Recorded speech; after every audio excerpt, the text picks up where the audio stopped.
The world watched in disbelief as President Trump dropped a bombshell on the global economy. On April 2, 2025, he announced sweeping tariffs on imports from every corner of the globe. These weren't your typical trade negotiations. This was a full-blown tariff tsunami. Trump, in his signature defiant style, declared the day America's Liberation Day. He painted a picture of a nation held hostage by unfair trade practices, its industries shackled, its workers betrayed. The tariffs, he proclaimed, were a bold move to break free, to reclaim America's economic independence. The tariffs themselves were staggering. A blanket 15% levy was slapped on goods from all countries, but some nations faced even harsher penalties. China, a frequent target of Trump's ire, was hit with tariffs exceeding 50% on many products. The message was clear: America first, the world second. The reaction on Wall Street was swift and brutal. Investors, caught off guard by the sheer audacity of Trump's move, headed for the exits. The Dow Jones Industrial Average plummeted over 800 points, a drop of 3.1%. The S&P 500 wasn't spared either, plunging 4.6%. The tech-heavy Nasdaq suffered the most. It nosedived a gut-wrenching 10.4%, recording its worst quarter since the dark days of 2022. Tesla, the electric car darling, saw its shares plummet nearly 36%. Other tech giants like Nvidia, Amazon, and Microsoft also felt the sting, with their stocks tumbling as investors panicked. The news wasn't all bad. Rocket Companies, the parent company of mortgage lender Rocket Mortgage, saw its shares surge 14.5%. This jump came on the heels of their acquisition of Mr. Cooper, a rival mortgage lender. Newsmax, the conservative media outlet, also enjoyed a remarkable day, with its shares skyrocketing an astounding 735%. But these were isolated bright spots in an otherwise bleak landscape. The overall sentiment was one of fear and uncertainty. The tariffs, many feared, were a dangerous gamble, one that could ignite a global trade war with devastating consequences.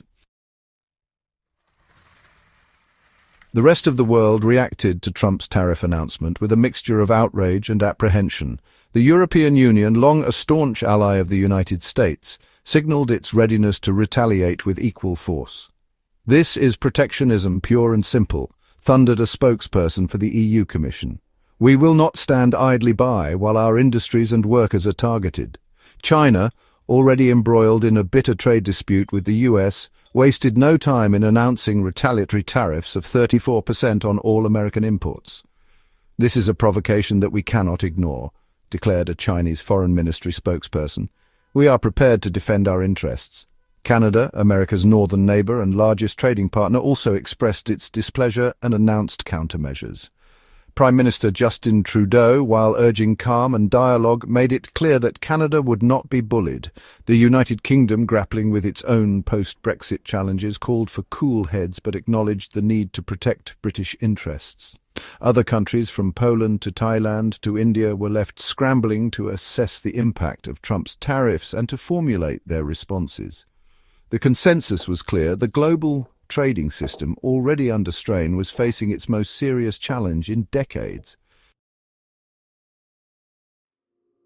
Section 4, Detroit on Edge. Silicon Valley, shaken sector-specific impacts. The impact of Trump's tariffs rippled across the US economy, hitting some sectors harder than others. The automotive industry, heavily reliant on imported parts, found itself in the crosshairs. The tariffs, ranging from 15% to 30% on imported components, threatened to drive up car prices and squeeze profit margins. The American Automotive Policy Council, representing the big three automakers, General Motors, Ford, and Fiat Chrysler, warned of dire consequences.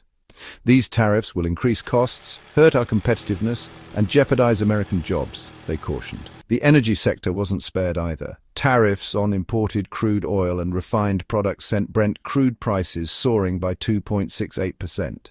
The National Electrical Manufacturers Association, representing companies involved in power generation and transmission, raised concerns about higher costs for power plant maintenance and construction.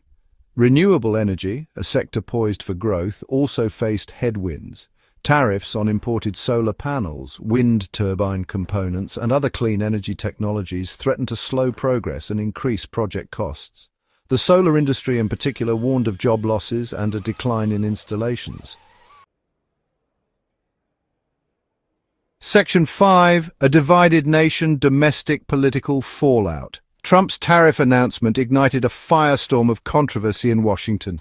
Republicans, generally supportive of free trade, found themselves in a difficult position. Some, like Senator Marco Rubio, cautiously backed the president, arguing that drastic measures were needed to address unfair trade practices. Others, like Senator Mitt Romney, expressed deep reservations, warning of the unintended consequences of a trade war. Democrats, for their part, were united in their condemnation of the tariffs, characterizing them as reckless and harmful to American workers and consumers. "This is economic malpractice," declared House Speaker Nancy Pelosi. "President Trump is playing a dangerous game with our economy." Treasury Secretary Scott Bessent, a staunch Trump loyalist, defended the tariffs, arguing that they were necessary to protect American jobs and intellectual property. He insisted that any short-term pain would be outweighed by the long-term benefits of a more level playing field. But even within the administration, there were whispers of dissent. Sources suggested that some of Trump's own economic advisers had cautioned against such sweeping tariffs, fearing a backlash from both allies and adversaries. Section 6. Echoes of the 1930s. Long-term implications and historical parallels.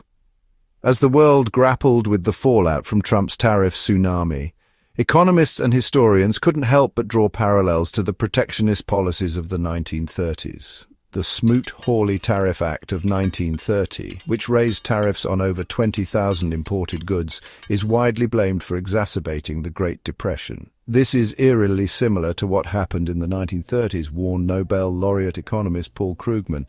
Protectionism is a proven recipe for economic disaster. It leads to higher prices, reduced trade, and ultimately job losses.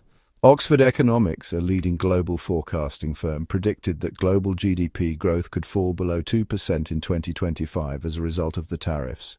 Capital Economics, another respected firm, estimated varying GDP impacts on the EU, China, and the UK, with all three major economies expected to experience a slowdown. The long-term implications of Trump's tariffs remained uncertain, but the risks were undeniable.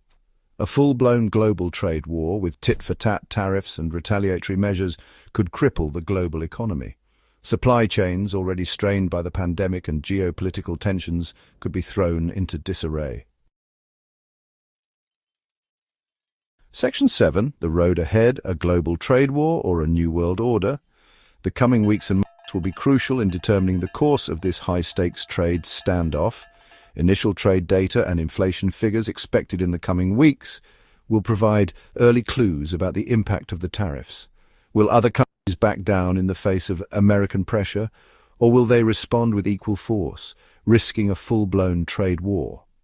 Will Trump's gamble pay off, leading to a resurgence in American manufacturing and a narrowing of the trade deficit? Or will it backfire, causing economic pain at home and undermining America's standing in the world? The stakes are high, the outcome uncertain. The world holds its breath, bracing for the next chapter in this unfolding trade drama.